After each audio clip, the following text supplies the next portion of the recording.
Imagine your best friend looking you dead in the eye and testifying in court that you're a monster, just so he can steal your wife and your daughter. For 10 years, I lived in that hell, thinking I'd lost my little girl forever, until a single phone call gave me the chance to go absolutely nuclear on the people who destroyed my life. You won't believe what they were hiding. It happened a decade ago. My wife, Denise, and I were in a bitter custody battle over our 6-year-old daughter, Lily. It was ugly, but I thought I had a fair shot. Then came the betrayal that broke me. My best friend since high school, Russell, took the stand. I was actually relieved when I saw him walk up there. I thought, finally, someone to vouch for my character. Instead, Russell looked at me, started crying these fake, crocodile tears, and told the judge he had watched me violently shake my daughter during a rage episode.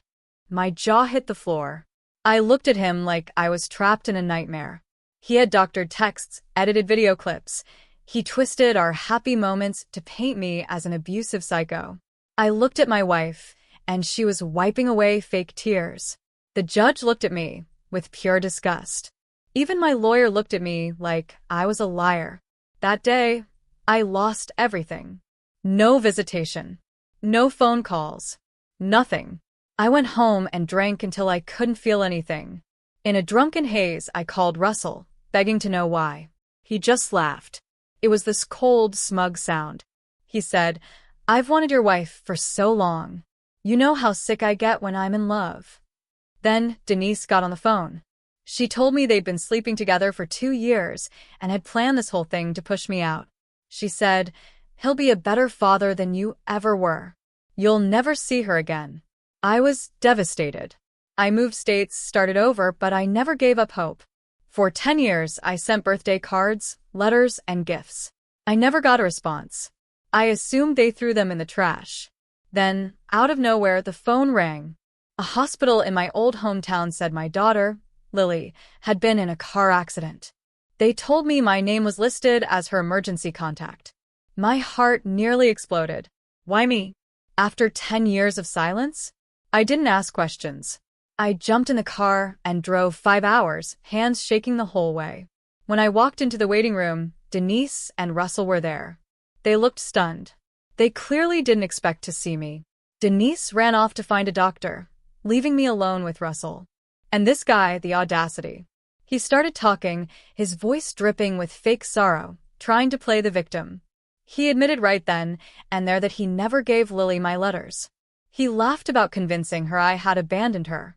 But then, he said something that made my blood boil. "Honestly," he said, "I'm doing you a favor letting you back in her life. She's a mess. Kids are a lot of work. There were times she needed a good wallop to get in line." A good wallop? I was about to swing at him, but then I heard a small, weak voice from behind the curtain. "Dad." I rushed over. There was Lily.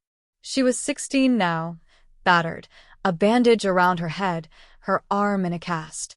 But she had the same eyes. "Dad," she whispered again. Hearing that word, it broke me. I just stood there and wept.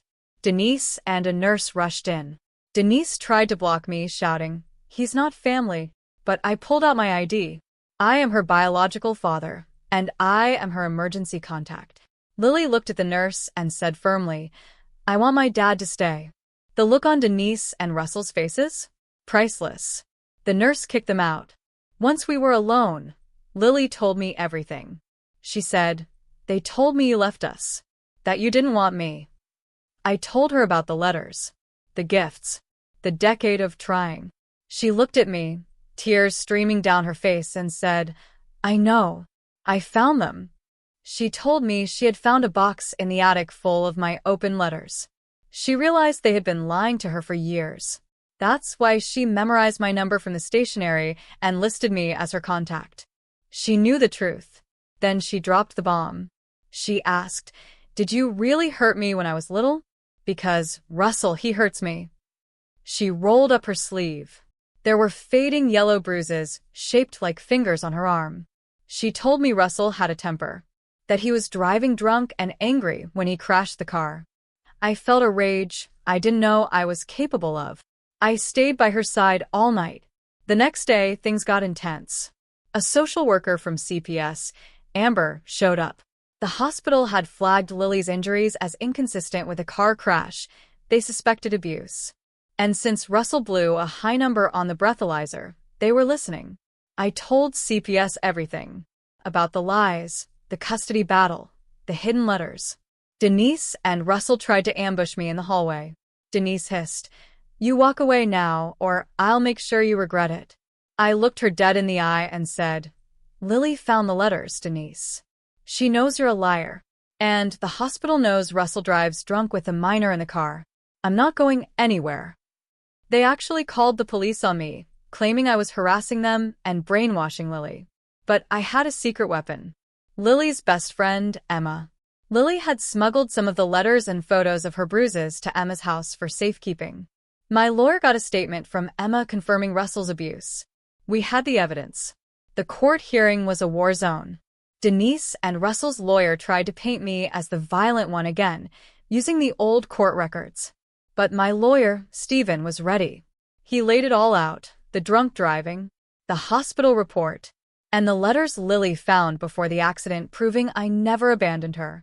The judge asked to speak to Lily privately.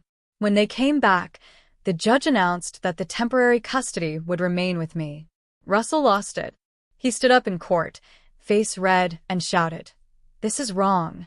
She's manipulating everyone. We did what we had to do back then, because he was going to take her. We couldn't let that happen." Silence. The whole courtroom froze. The judge lowered his glasses. "Are you admitting that you fabricated evidence in the original custody case?" Russell tried to backtrack, but he had dug his own grave. The judge referred the case to the district attorney for perjury and child endangerment. He gave me permanent custody. Walking out of that courthouse with Lily was the best feeling of my life. In the months that followed, Russell went to jail for child endangerment and DUI. Denise finally divorced him.